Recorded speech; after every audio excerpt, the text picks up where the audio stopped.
Olá, pessoal! Meu nome é Isa Cotrim, eu sou professora na área de Didática e Fundamentos da Educação no campus Januária do IFNMG desde outubro de 2009, onde eu atuei como docente nos cursos técnicos integrados ao ensino médio e atualmente eu estou atuando nos cursos de licenciatura.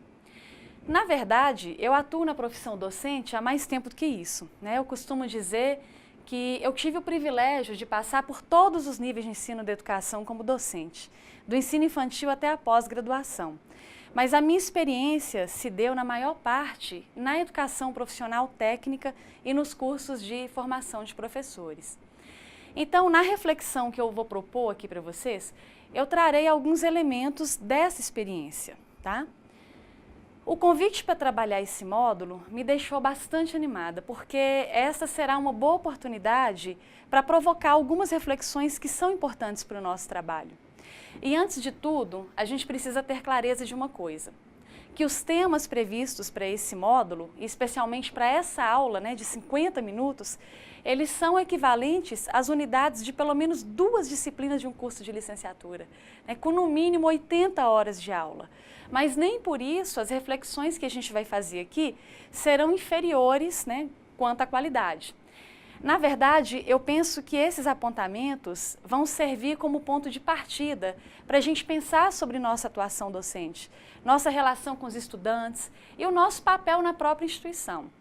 Então, eu gostaria de esclarecer desde já que eu trarei alguns exemplos, e todos eles reais, vivenciados por mim nas instituições e níveis de ensino que eu atuei, tanto como docente, como pedagoga ou como gestora da educação. Eu acredito que exemplos são ótimas oportunidades para a gente iniciar uma abordagem e poder contextualizar essa reflexão. Vocês puderam refletir com a professora Ellen, no primeiro módulo da capacitação, sobre o perfil de formação e atuação do professor de educação básica, técnica e tecnológica. Acredito que vocês puderam perceber que a atuação desse docente exige saberes e competências específicas. E agora é o momento da gente colocar essas práticas, colocar em prática, esses saberes.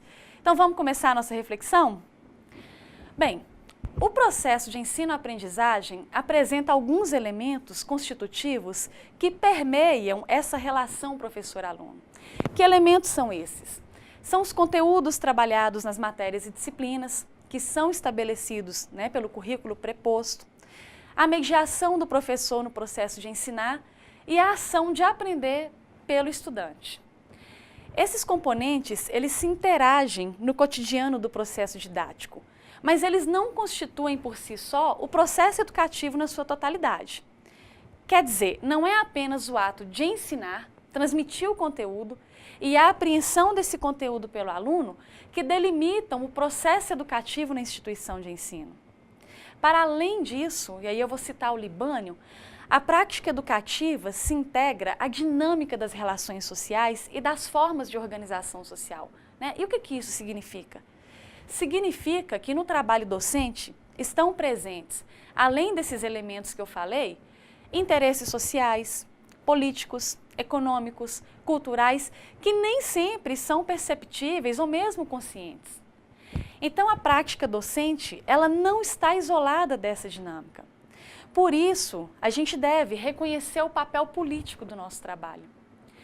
O cotidiano docente, as relações entre professores e alunos, as finalidades da educação, a nossa percepção sobre o aluno, sobre a docência, elas estão permeadas de significados sociais e que ainda, segundo Libânio, se constituem na dinâmica das relações entre classes, entre raças, entre grupos religiosos, gêneros, dentre outras. Pense um pouco sobre seus alunos, seu trabalho, sobre o conflito, os embates, os diferentes perfis que lidamos ou vamos lidar no cotidiano da nossa docência.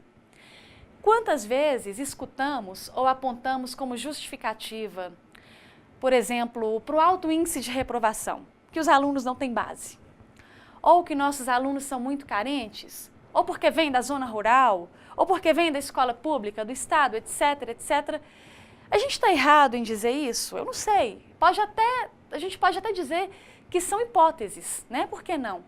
O problema nesse caso não é necessariamente o que dizemos, Mas como dizemos ou repetimos isso sem colocar em prática algumas características que deveriam fazer parte do cotidiano dos professores? Que características são essas? O espírito investigativo, a prática da pesquisa e a reflexão crítica e contextualizada sobre o nosso trabalho docente. E aí a gente chega a mais uma questão. O que é de fato o trabalho docente? É dar aula? É transmitir os conteúdos curriculares? E aí nesse ponto eu gostaria de chamar a atenção para a seguinte afirmação. Bem, o Libanion, ele diz que para se tornar efetivo o processo educativo, é preciso dar-lhe uma orientação sobre as finalidades e meios da sua realização, conforme opções que se façam quanto ao tipo de homem que se deseja formar e ao tipo de sociedade a que se aspira. Então, olhem só, pessoal, a dimensão do nosso trabalho, né? Vejam bem, conforme opções que se façam, né? Opções.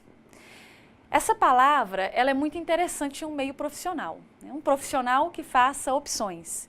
E esse profissional somos nós, professores. A profissão docente, ela é marcada pelo alto grau de autonomia na realização do nosso trabalho. Imagine a seguinte situação. Enquanto algumas profissões, como as da área da saúde, por exemplo, têm protocolos rígidos a seguir, né, no seu cotidiano, ou talvez na administração, em que fluxos ou protocolos operacionais devem ser seguidos, o professor é ele próprio o responsável por planejar, organizar e conduzir suas aulas. Ainda que para isso ele tenha que se orientar por diretrizes ou normas gerais do sistema e da instituição onde ele atua. E mais ainda, a relação professor-aluno, a forma de ensinar e até mesmo a forma de abordar estão imbuídos de decisões e características que são próprias de cada professor. Então, a relação que o professor constrói com seus alunos, os métodos e técnicas, né, de ensino utilizados, a imagem que os estudantes constroem sobre o professor, todos esses aspectos interferem nos resultados do trabalho docente. Imaginem só que cabe a nós, professores, definir nossa metodologia de trabalho. E mesmo que, numa situação hipotética, certa escola defina que seus professores de português, por exemplo, devam ensinar o conteúdo X utilizando uma mesma técnica e recurso, a gente sabe que características pessoais que contemplam, por exemplo, a entonação de voz, a relação e percepção dos alunos sobre o seu professor, essas características vão conferir diferenças significativas ao processo de ensino e aprendizagem. Mas a questão primordial aqui é, de que vale essa autonomia se muitas vezes o professor desenvolve seu trabalho de forma mecânica, repetitiva, sem pensar sobre as finalidades da educação, sobre a consciência e intencionalidade do seu trabalho. Então a gente precisa buscar uma compreensão melhor sobre a complexidade que são esses entrelaçamentos sociais, culturais, políticos, econômicos, que fundamentam as sociedades e as relações humanas, né? E não somente entre humanos. Então, nesse ponto, eu penso que é importante introduzir um aspecto da profissão docente, que é o planejamento. Isso porque o planejamento, e mais uma vez eu vou lançar a mão de uma afirmação do Libanion, é uma atividade de reflexão acerca das nossas opções e ações. Reparem que mais uma vez a palavra opções aparece em nossa aula. E o autor ele diz ainda que a ação de planejar não se reduz ao simples preenchimento de formulários para controle administrativo. Ou seja, ao contrário do que muitos professores imaginam, o plano de ensino não está, ou deveria estar, a serviço do setor pedagógico ou da coordenação. O documento entregue formalmente nesses setores, ele deve ou deveria representar o produto final de um processo de reflexão e planejamento do professor, tendo em vista a aprendizagem e as possibilidades de mudanças, as escolhas e melhorias na vida desses estudantes, né, e da sociedade em geral. Ou seja, o plano de ensino ou outro documento formal de planejamento, ele deve estar a serviço do estudante, do processo educativo.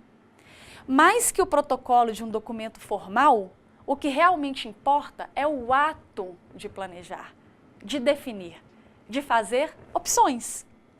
Não que devamos abolir a entrega do documento, tá? Até porque ele tem uma função importante na organização escolar ou acadêmica. Mas o que eu quero dizer é que copiar os planos anteriores, ou pior, copiar planos de colegas ou da internet, e acreditem, existem sites com planos de ensino prontos, né?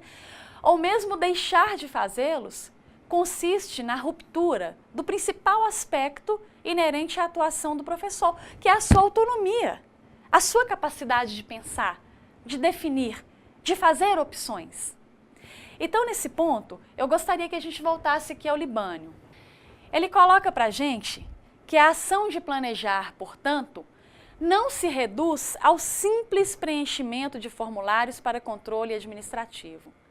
É antes a atividade consciente de previsão das ações docentes, fundamentadas em opções político-pedagógicas e tendo como referência permanente as situações didáticas concretas, isto é, a problemática social, econômica, política e cultural que envolve a escola, os professores, os alunos, os pais e a comunidade, né, que interagem no processo de ensino.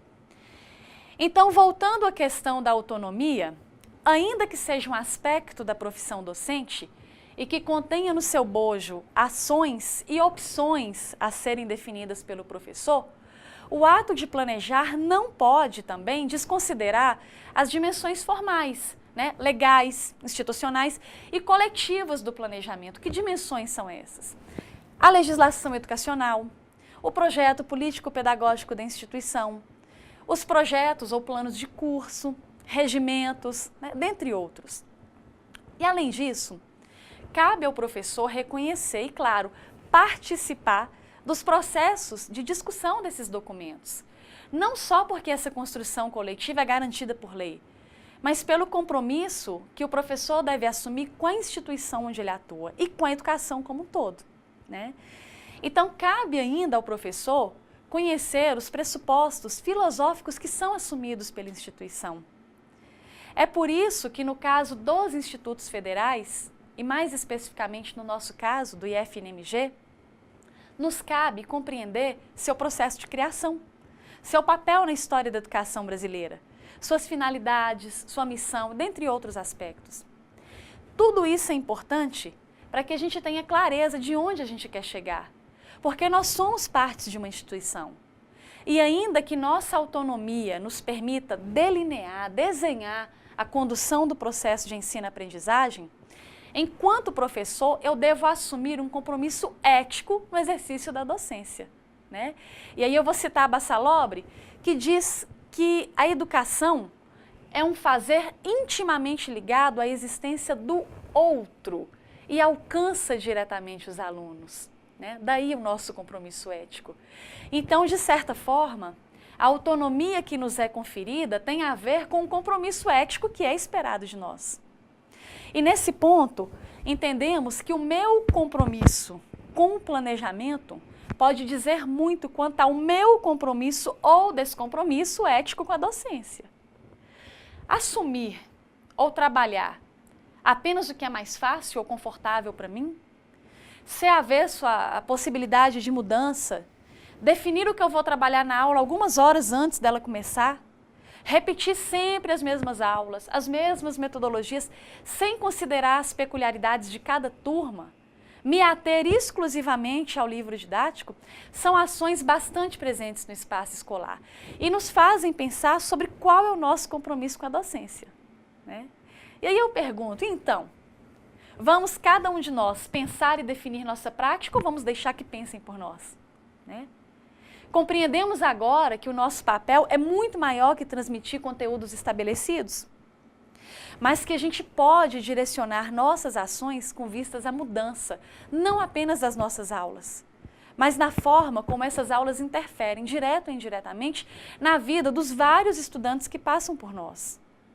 E pensando ainda no processo de ensino-aprendizagem e no ato de planejar, eu gostaria de chamar a atenção para duas outras questões. Primeiro, por tudo que foi colocado até o momento, consiste o planejamento, então, na salvação da lavoura, né, da educação no país? Ou como disse Celso Vasconcelos, é o planejamento que dá vida à escola? O que dá vida à escola são as pessoas que dela fazem parte e usufruem. Mas planejar é uma ação imprescindível para que os atores educacionais possam conduzir ética e criticamente seu trabalho, né? Então vejam bem, planejar não é, pois, apenas algo que se faz antes de agir, mas é também agir em função daquilo que se pensou. Então, o planejamento, ele não se encerra a partir do momento que eu sistematizo todo o processo de planejar em um documento formal. Repetindo, né? Planejar também é agir em função daquilo que se pensou. Sendo assim, ele se caracteriza também pela flexibilidade, pela possibilidade de mudança no decorrer das aulas, de forma a atender melhor o processo de ensino-aprendizagem e de acordo com as demandas verificadas em cada turma. E para terminar essa explanação de ordem mais filosófica, eu gostaria de apresentar uma metáfora que dispensa comentários, né? Lá no País das Maravilhas, Alice se encontra numa encruzilhada e pergunta ao gato qual caminho ela deve seguir. Ao que o gato questiona ela onde ela quer chegar. E Alice responde que não sabe. Então o gato diz que, nesse caso, qualquer caminho serve. Então, pessoal, eu imagino que nesse momento vocês devem estar se perguntando por questões de ordem mais práticas. Afinal de contas, como falamos de sistematizar, de formalizar o planejamento, como é que isso funciona, né? Não é meu objetivo, até porque o tempo não permite, ensinar como se elabora planos, seja quais forem. Mas eu gostaria de registrar que existem diversas formas de se sistematizar o planejamento. Desde o plano de aula, o plano de unidade, plano de ensino, né, referente a uma disciplina, projeto pedagógico do curso, até o projeto político-pedagógico da instituição ou da escola. Nós não temos uma receita pronta de como elaborar esses planos. Cada instituição define quanto à sua formatação e os tópicos que vão ser apresentados, né? Segundo, claro, orientações gerais que estão disponíveis na legislação educacional e na literatura acadêmica.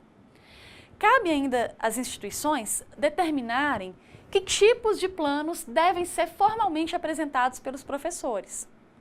No IFNMG, por exemplo, definiu-se pela apresentação do plano de ensino referente a cada disciplina. Eu já conheci instituições que exigiam o plano específico para cada aula ministrada. Agora, não é o nosso caso, mas independente de ser uma exigência ou não, o planejamento das aulas ministradas é uma ação necessária. Eu não digo aqui que a gente deve elaborar um plano específico para cada uma delas, mas, no mínimo, realizar uma previsão de conteúdos a serem trabalhados, métodos e recursos utilizados, a forma de verificar a aprendizagem, tudo isso partindo do exercício de reflexão sobre o que se espera em cada aula. Estudantes dos níveis superior e médio têm me relatado como que é evidente quando professores não realizam essa projeção. O que muitas vezes se torna explícito lá no final da disciplina, ou porque sobra carga horária sem conteúdo ou atividade, ou porque conteúdos são atropelados a fim de serem vencidos, ou mesmo porque percebem professores atrapalhados com recursos, atividades ou não programadas, né, antecipadamente. É claro que, como eu falei anteriormente, né, a flexibilidade nos permite corrigir alguns módulos de tempo, espaço, conteúdos a serem trabalhados para atender algumas demandas, por exemplo, quando são realizadas semanas acadêmicas, atividades práticas, e eu não tive como dar determinada aula, né, mas isso está dentro da flexibilidade que a gente tem enquanto professor. Então, pessoalmente, eu entendo que esse planejamento das aulas ele deve ser realizado de forma a melhor atender e ser acessado pelo docente, por cada docente. Por exemplo, eu já utilizei e conheço muitos professores que o fazem no caderno. Outros utilizam aplicativos ou ferramentas digitais, como eu tenho feito atualmente, e eu queria até mostrar aqui para vocês, né, uma imagem do planejamento que eu faço utilizando a ferramenta digital Trello. Né? Essa é a ferramenta que eu utilizo e através dela eu faço o planejamento de todas as minhas aulas, né, até o final da disciplina, e ele me ajuda muito a me orientar, né, a definir os passos e organizar também o meu trabalho. Então, ainda que importante, eu penso que a essência ela não está na forma de elaboração desses documentos, né? Até porque a prática nos ajuda a aperfeiçoar a capacidade de escrita, a organizar as ideias, mas sim, como eu já falei, a essência está no ato de pensar e definir, ou seja, de planejar propriamente dito. E por isso eu chamo a atenção para outra questão. Quantos de nós conhecemos os documentos pedagógicos, o plano de desenvolvimento institucional, os projetos dos cursos em que a gente atua? É muito comum que nos atentemos apenas às emendas constantes nesse projeto de curso. Mas os projetos, eles dizem muito sobre o curso e sobre os alunos que pretendemos formar. Lembram da história da Alice, do gato? Onde se quer chegar? Né? Então, apenas como exemplo, os nossos projetos de cursos integrados têm muito a dizer quanto às orientações metodológicas. Vocês sabiam que o currículo desses cursos estão alicerçados sobre um eixo integrador comum a todas as disciplinas? Ou vocês sabiam que o projeto formativo para os cursos de licenciatura remete à natureza dos IF e seu compromisso com a educação profissional? Né? Então, voltando o nosso olhar agora ao cotidiano das nossas aulas, eu gostaria de chamar a atenção para um outro aspecto, que é a metodologia. E eu faço aqui uma reflexão.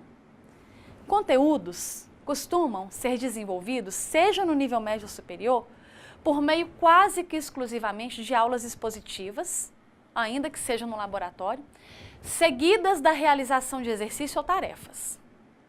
No primeiro momento, até podemos perceber a assimilação dos conteúdos, mas então nossos alunos passam a apresentar uma série de dificuldades, dúvidas, geralmente percebidas apenas mais tarde durante as avaliações. Né? Um exemplo: resolver ou acompanhar a resolução de exercícios pelo professor não é suficiente para que o estudante mobilize as operações mentais necessárias para aprender o conteúdo, pelo menos para a grande maioria dos alunos. Né? O aluno também precisa praticar, também precisa discutir, ser mais protagonista nesse processo. E além disso, já pensamos sobre a diversidade de alunos para os quais lecionamos? Em como alguns deles possuem facilidade para escutar, outros para redigir, alguns para debater e se expressar oralmente, e por aí vai. E aí eu pergunto, nossas aulas contemplam todos esses estudantes ou a gente acredita que todos devem seguir o mesmo padrão? Promovemos a interação entre nossos alunos? Em que medida propomos atividades que instigam o pensamento crítico, o raciocínio lógico, a resolução de problemas, uma participação mais ativa dos alunos nas atividades e discussão dos conteúdos? E vejam bem, eu não falo aqui apenas de problemas matemáticos, mas em situações reais, vivenciadas em nosso cotidiano pessoal, profissional, que podem ser contextualizadas como objeto de estudo e análise, e que, por sua vez, vai mobilizar conhecimentos para se chegar a uma solução. A vida real, gente, o campo de atuação, eles trazem situações que muitas vezes se diferem daquelas apresentadas na sala de aula. Geralmente porque os conhecimentos repassados são segmentados ou desvinculados de uma situação real. Por exemplo, no curso de licenciatura, o aluno aprende determinado conteúdo específico lá da sua área de formação, e bem como o conteúdo relacionado à didática, cada um em sua disciplina. Mas quando o aluno vai para a escola, seja pelo estágio ou já na profissão, ele encara uma realidade que é por si só interdisciplinar, diferente daquela que ele viu em sala de aula.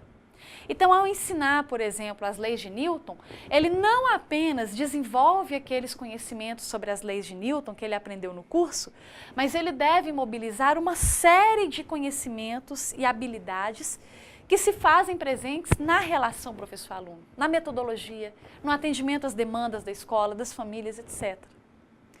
Então, o que a gente verifica de forma geral é uma justa posição de conteúdos, bem como uma justa posição da dinâmica aluno-professor, ou vice-versa, em sala de aula, em que o primeiro, segundo Celso Vasconcelos, o aluno recebe tudo pronto, não problematiza e nem sempre é solicitado a fazer uma relação com sua vivência ou com a realidade, e muito menos a questionar sobre essa dinâmica, né? E ainda que inovemos em algumas técnicas ou estratégias de ensino, o que já faz alguma diferença, né, considerando o que eu falei sobre a diversidade de alunos numa turma, a gente precisa avançar muito para redefinir o processo de ensinar e aprender, de forma que a aprendizagem esteja centrada no estudante e por meio de metodologias mais ativas.